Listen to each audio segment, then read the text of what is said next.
Tino, and thank you for that great introduction. It's holiday times, and it's hard to get out, and I do appreciate the time that you're taking. I want to ask one question. It's one question with probably 20 parts, but one question. How many of you, given the opportunity to enhance your overall health, to improve your energy, to decrease disease and suffering, to increase your memory, libido, even your overall happiness, how many of you would look at the possibilities or take the opportunity by a show of hands? All right, you're in the right seminar then. Perfect. Now, we live in a great, amazing time. And I'm going to tell you why we live in a great, amazing time. Not only because the internet gives you so many possibilities, but we have so many opportunities for health. The days of just being forced to do a drug or a surgery when related to health are over. We have multiple things we can do. We can be proactive. We can do meditation. We can learn how to exercise. We can eat better. We can do more research. We can take part in the modern nutraceuticals that are available to help us improve our immune system, to help decrease cancer risk. That was never before. And we also have the information to do that. And I'm going to bring up a little story because I have one mandate, and the reason why I'm here and the reason why we host these events is in my first 5 years of practice, all I saw was cancer patients and heart disease patients. And there was this one fella who came in the first 5 years, like I said, came in, he had already prostate cancer that was advanced, it had already moved all over his body. And the best that we were doing was trying to increase some quality of life. He'd already been written off, and he'd already done everything, chemotherapy, radiation, didn't have a lot to work with. And when we were going through his case, I was talking to him, and he kind of was starting to cry a little bit, and I asked him what was wrong. And he basically said, because no one ever told me. No one ever told me what to do. Now, that hit me, and from that, I've got many stories that inspired me to be the way I am now, but that was one of them. No one here is going to be able to say, no one told me.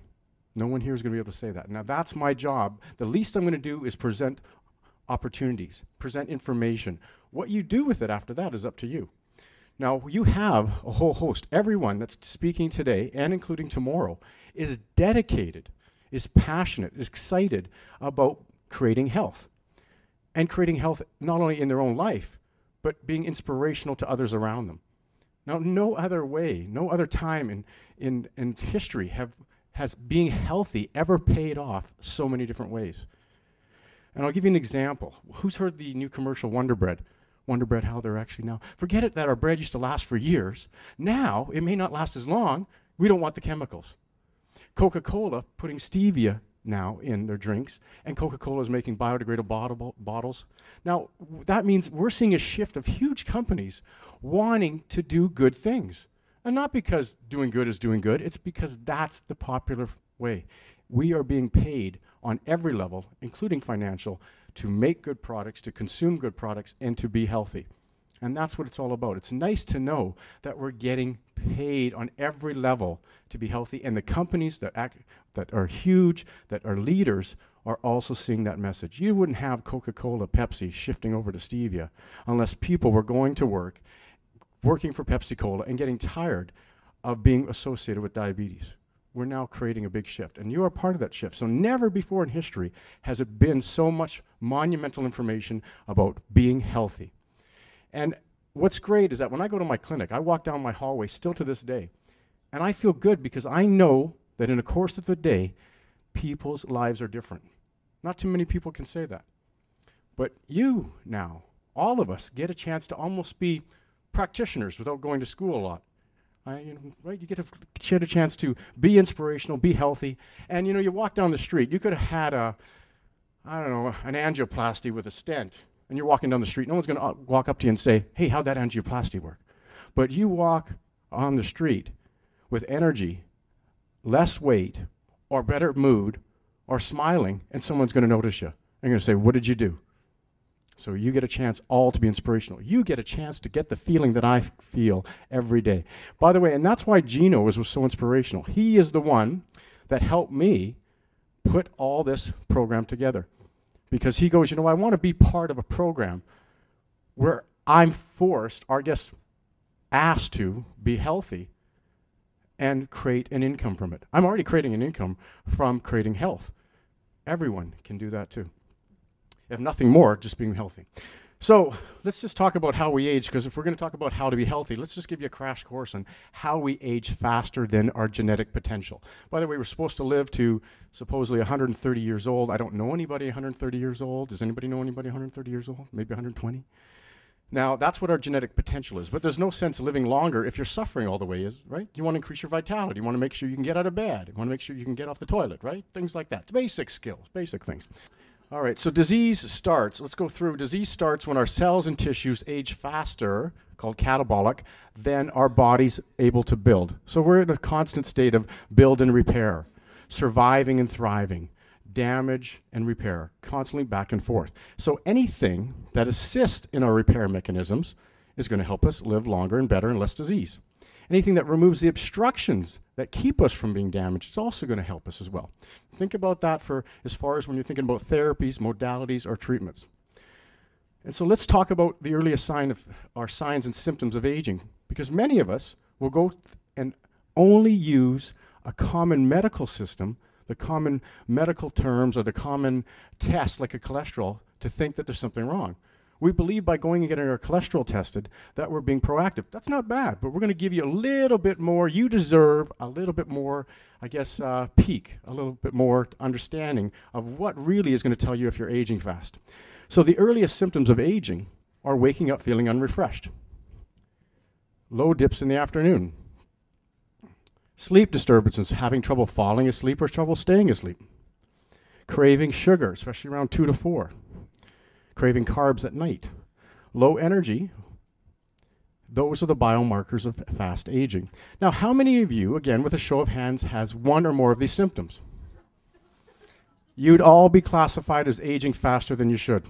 Just because we get older doesn't mean you're supposed to feel crappy. That's medical lingo, okay? So let's put it this way. If you didn't do anything about those symptoms because your doctor said, well, the tests are fine, that's just common, it's normal for your age, don't get that. I've got too many patients that are 50, 60, 70, and their energy has come back, and a lot of patients don't have anything to compare to. If you're in the office and you're sitting around everybody else, and they're all feeling the same low energy, you can't compare. So it's not necessarily always normal to feel lousy, it might be common. So let's talk about if you advance these symptoms, what would it look like? Well, you'd find a progressive decrease in all hormones, and Dr. Patel is going to talk about hormones. A progressive elevation in cholesterol. Just so you know, cholesterol is actually an antioxidant. It's a precursor for other hormones. It's something that's needed to think and act. Blood sugar imbalance, digestion, gas and bloating, decreased muscle mass, decreased lung function, means you're huffing and puffing up the stairs, decreased energy. Those are, again, and increased body fat, especially the midsection, which when I talk about weight, I'm really talking about fat in the midsection, because that is the weight, that's the inflammatory weight. And I'm going to go into that later on in my lecture, but that's the one we want to keep and prevent and lower down. Those are the biomarkers of aging that progress. If you didn't do anything about the first step, and if you still don't do anything about these, because you're still going to your common medical doctor, not necessarily Dr. Patel, because Dr. Patel knows the optimal aging, she knows those signs, okay? You're going to create this. You finally have gone long enough and created a disease. It takes years and years of practice to create heart disease and cancer and all these. You don't just get them by, you got to really try. You got to work hard every day, you got to show up, you got to earn these. They don't just happen overnight.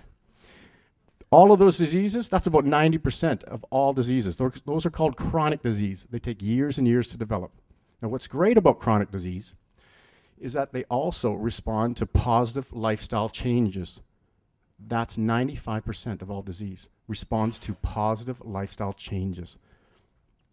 So question, is it possible to reach age 60, 70, and beyond and feel and function like a healthy 40 or 50-year-old? The answer, yes, absolutely. If you base it on genetics, we know that how well you age is 70% now lifestyle choices and 30% based on genetics and environment. That's a huge difference. That means you've got 70, even up to 80% incredible power. An incredible power to control how your life evolves.